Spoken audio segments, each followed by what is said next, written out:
Señor mío y Dios mío, creo firmemente que estás aquí, que me ves, que me oyes. Te adoro con profunda reverencia. Te pido perdón de mis pecados y gracia para hacer con fruto este rato de oración. Madre mía Inmaculada, San José mi Padre y Señor, Ángel de mi guarda, intercede por mí. Hace unos días por la noche estaba regando unos rosales del jardín en el que estoy descansando unos días, y ahí con mi manguera, regando frescamente a estos rosales, estas rosas tan bonitas, tan hermosas, que da una fragancia que luego se las pongo a la Virgen o al Sagrario.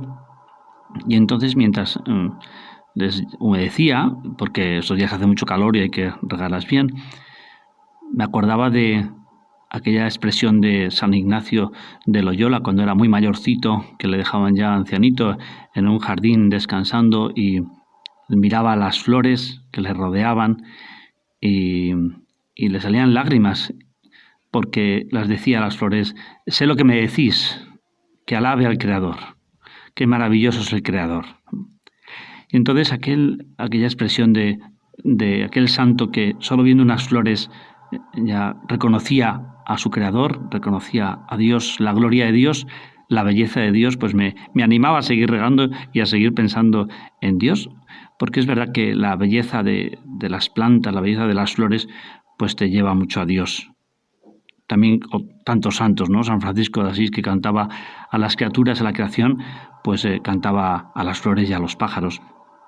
Y estos días, pues más cercano de la naturaleza, pues puedo aprovechar a hacer aquello que nos recomendaba Ratzinger, Benedicto XVI, cuando era Ratzinger, que hablando de la creación, decía que hoy en día, más que escuchar a la creación, la manipulamos, y deberíamos volver a escuchar a la creación. ¿Qué nos dice la creación? ¿Qué nos dicen las rosas? ¿Qué nos dicen las plantas y los árboles? Y seguía yo con mis riegos y con mi agua, y entonces llegué al árbol. Y es algo que tampoco da mucha sombra, pero bueno, que ahí está creciendo el pobre. Y claro, el árbol da mucho que pensar, me daba mucho que pensar, porque necesitaba esa agua que luego la va sustrayendo las raíces.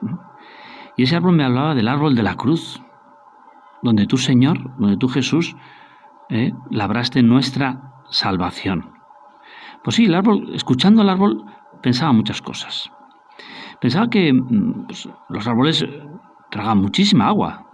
Según dicen algunos botánicos, hasta 500 litros de agua puede absorber un árbol que lo necesita.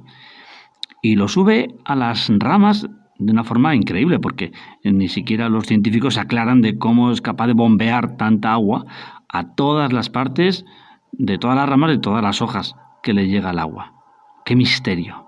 Cada árbol, aunque parezca así muy sencillito, es en sí mismo un misterio, un gran misterio. Y en las raíces, que es lo que no se ve, lo que menos vemos del árbol, pero lo hemos estudiado, ¿no? Pues están esas pequeñas ramificaciones cuyo cabeza de ramificación es el ápice, que es el que se va desplegando, va buscando los minerales, va buscando las zonas húmedas, los nutrientes que necesita. Es como una cabeza inteligente que se va extendiendo para buscar la comida necesaria, por así decirlo, el alimento necesario para el árbol. Y hay hasta decenas de millones de ápices de estos que van extendiendo sus raíces con una inteligencia increíble para obtener esa unión de la tierra y llevarlo hasta arriba. Y ese árbol luego se eleva hacia el cielo. Por lo tanto, cada árbol es como una unión entre el cielo y la tierra. Y me acordaba de ti, Jesús. Como tú, Jesús, en la cruz, unes el cielo y la tierra. Es la unión de lo espiritual y lo terrenal, de lo divino y lo humano, en ti, Jesús, como un árbol que parte de la tierra y apunta hacia el cielo. Hay unos filósofos posmodernos que intentan, destruir con el deconstructivismo.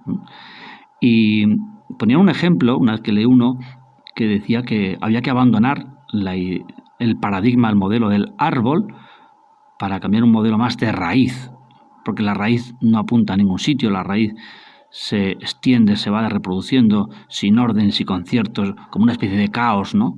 Entonces en nuestras pensamientos sobre la naturaleza, sobre el hombre, sobre el mundo, había que pensar más en las raíces, ¿no?, que no en los árboles. Pero pensaba que este hombre no sabe mucho de botánica, ¿no?, porque las raíces también son inteligentes. Las raíces tienen un sentido, el sentido de la vida, el sentido de la conexión del cielo y la tierra en el árbol. Y es verdad que todo en la naturaleza tiene un sentido. En los árboles, en las estrellas, en los movimientos de los planetas y también en nuestro cuerpo. Nuestro cuerpo, nuestra humanidad, nuestra sexualidad, todo tiene un sentido. El amor tiene un sentido. La vida humana tiene un sentido. Y ese sentido lo das tú, Dios, que lo has sellado, lo has marcado en cada árbol, en cada rosa, en cada ser humano, en cada hijo de Dios. Y ese sentido solo se descubre en la cruz, en ti, Señor. Tú eres el que das el sentido a toda la creación. Y mirando los árboles podemos acordarnos de ti, y mirándote a ti, Jesús, podremos comprender también el significado de los árboles y cuidarlos, cuidar la naturaleza y cuidar la creación que nos rodea, que nos abraza, que nos protege y nos alimenta. Sí, Señor, en la cruz, tú, Jesús, has hecho esa alianza entre Dios y los hombres, en tu propia carne. Jesús estaba acostumbrado también mucho a los árboles. Tantas veces, Jesús, tú nos has hablado de la vid y los sarmientos. Jesús, nos has hablado de la semilla que crece y da a luz un árbol, ¿no?, de los frutos, el árbol que da buenos frutos, porque tú, Jesús, como buen carpintero durante tantos años, pues has tenido que talar árboles, has tenido que coger esa materia prima de los árboles para tu trabajo, y estabas tan acostumbrado a los modelos, los tipos, las grosuras, la nobleza de cada árbol. Lo conocías muy bien, Jesús. Posiblemente, y algunos piensan que tú, Jesús, elegiste la profesión de carpintero para labrar tu propia cruz. Y es posible, vete a saber, si la cruz del Gólgota fue la que hizo años antes en el taller de Nazaret, ayudado por su padre José. Sí, Jesús, tú has elegido la cruz, has elegido el árbol de la cruz para salvarnos a todos nosotros. Y por eso cada árbol, cuando estos días nos podemos cobijar bajo su sombra, podemos contemplarle, podemos recibir la frescura y la luz filtrada del sol a través de sus hojas, podemos admirar ese lugar de vida, esa casa donde tantos animalitos encuentran su vida. También nosotros, Jesús, encontramos la vida en tu cruz, en el árbol de la cruz, cuyo fruto es el amor, cuyo fruto es la Eucaristía.